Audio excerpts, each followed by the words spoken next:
Thank you, Deputy Speaker.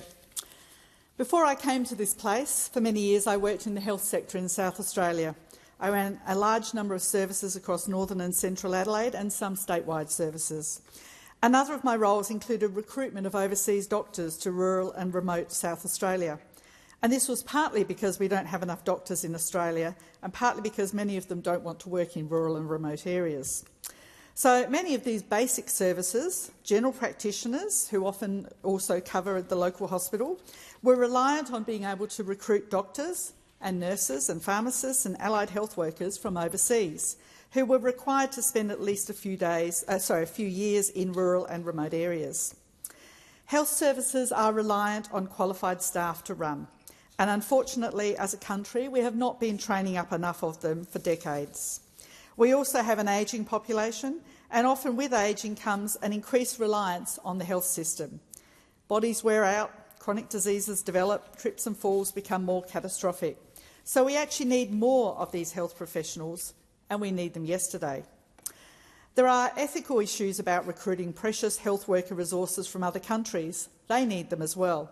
But the alternative is that we train them up here in Australia, and we absolutely need to be doing that. But it takes time, and we need this extra workforce yesterday. Our health system is under pressure today from increased demand and from workforce shortages.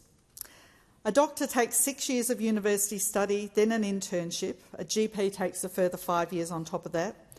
A nurse takes an undergraduate degree of 3 years, and a nurse practitioner takes at least 3 years' experience and then a master's degree on top of that.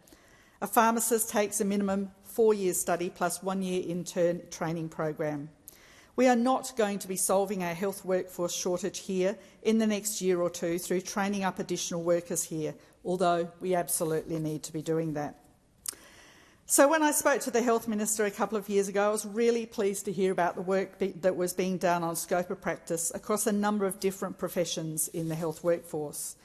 And today I'm pleased to be able to support the health legislation amendment, Prescribing of Pharmaceutical Benefits Bill 2025, a practical, forward-looking reform that strengthens Medicare, supports our health workforce and improves timely access to affordable medicines for Australians, no matter where they live.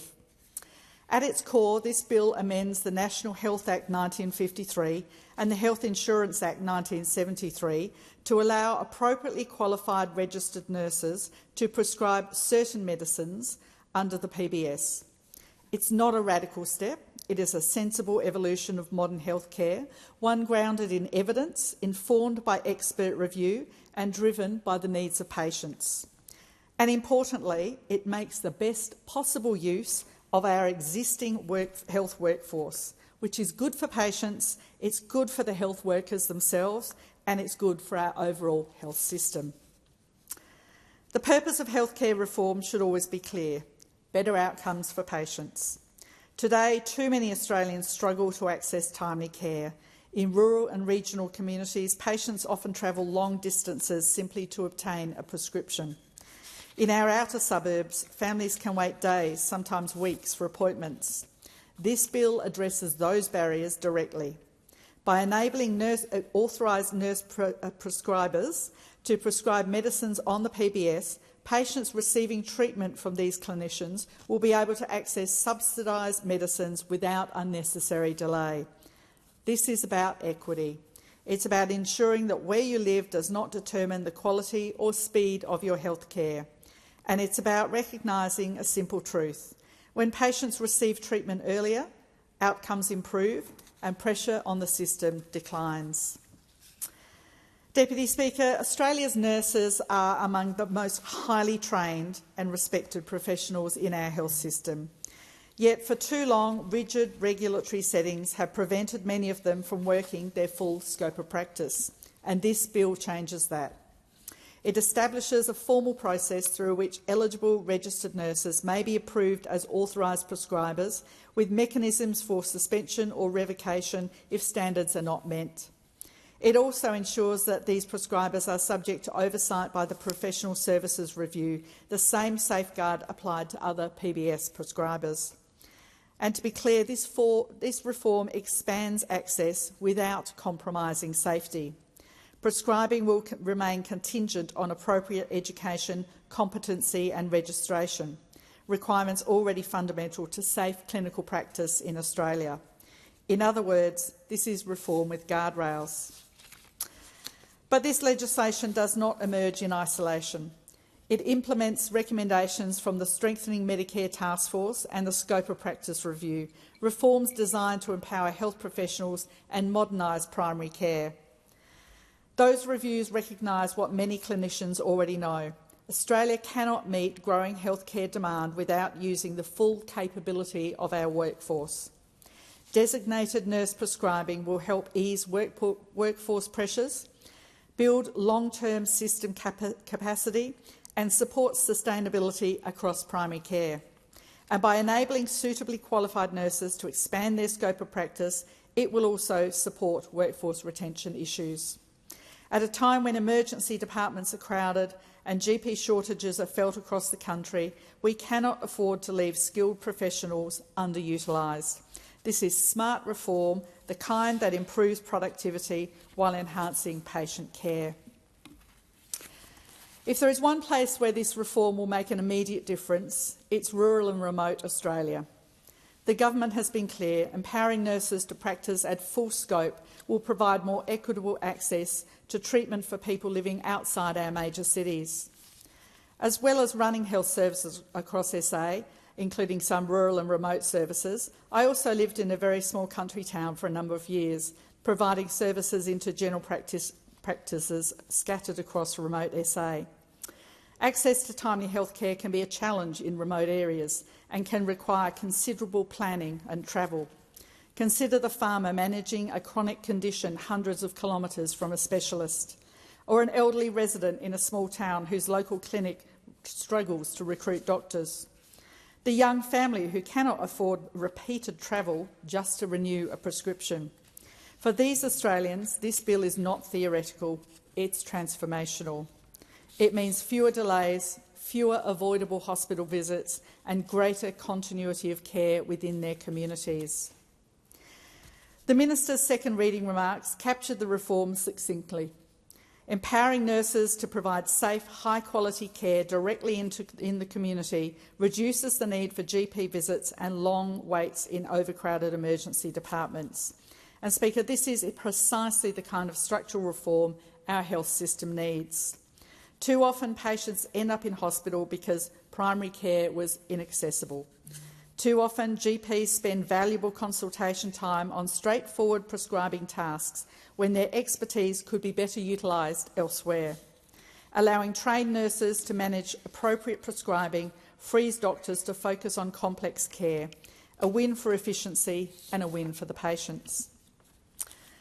This reform also aligns with Australia's long-standing commitment to affordable medicines. The government has stated that the change promotes equitable, affordable and timely access to high-quality medicines and services consistent with the National Medicines Policy. And let's remember what the PBS represents. For generations, it has been a cornerstone of Australian healthcare, ensuring that life-saving medicines are accessible not only to the wealthy, but to every Australian citizen. By expanding the pool of authorised prescribers, we strengthen that system rather than strain it. Access delayed is access denied, and this bill ensures access delivered sooner. Deputy Speaker, as with any reform, stakeholders have raised questions, particularly about which medicines nurse prescribers may ultimately prescribe. These matters, however, will be determined by the Minister through disallowable legislative instruments, allowing appropriate scrutiny and flexibility as clinical practice evolves. This is good legislative design. It ensures Parliament establishes the framework while allowing expert guidance to shape operational detail. So let's not let hypothetical fears overshadow the very real benefits this reform will deliver. Australia has successfully expanded prescribing roles before to nurse practitioners, dentists, optometrists and midwives, always with patient safety at the forefront. And it isn't unknown overseas either. In the UK, most community health visitors have the V100 or Community Practitioner Nurse Prescriber qualification. In New Zealand, nurse practitioners have been authorised to prescribe within scope of competence since 2001. In South Africa and Canada, and even in the US, all 50 states, nurse practitioners can prescribe. This is not a radical change. It is a well-thought-through, logical change with strong guardrails, and it continues to put patient safety and patient well-being at the centre of healthcare. The National Health Act 1953 has long underpinned the provision of pharmaceutical and medical services in Australia, but a health system built for the 1950s cannot remain frozen in time. Our population is ageing, chronic disease is rising, demand for care is growing faster than workforce supply. If we fail to modernise, we risk bottlenecks that hurt patients and exhaust clinicians. This bill is exactly the kind of targeted legislative update required to meet 21st century challenges. Not sweeping upheaval, but thoughtful adaptation. Speaker, sustainability is not only about funding, it's about structure. A resilient health system distributes responsibility across a skilled, multidisciplinary workforce. It encourages collaboration rather than hierarchy. It removes unnecessary barriers that prevent professionals from delivering care. By building long-term capacity, this reform strengthens the system for decades to come. Future governments, regardless of political persuasion, will benefit from the foundations laid today, because good health policy should never be partisan. It should be pragmatic. And this is part of a broader vision. The Australian healthcare system, despite its challenges, is world-class. If you are sick or injured, you wouldn't want to be anywhere else in the world. But it is a system under pressure, where demand is rising, and so we need to continue to ensure it works to its maximum ability with all the resources, including workforce, that we can provide. So this change enacts the vision: a health system where nurses practice to their full capability, patients receive timely treatment, rural communities enjoy genuine healthcare equity, and hospitals are reserved for those who truly need them.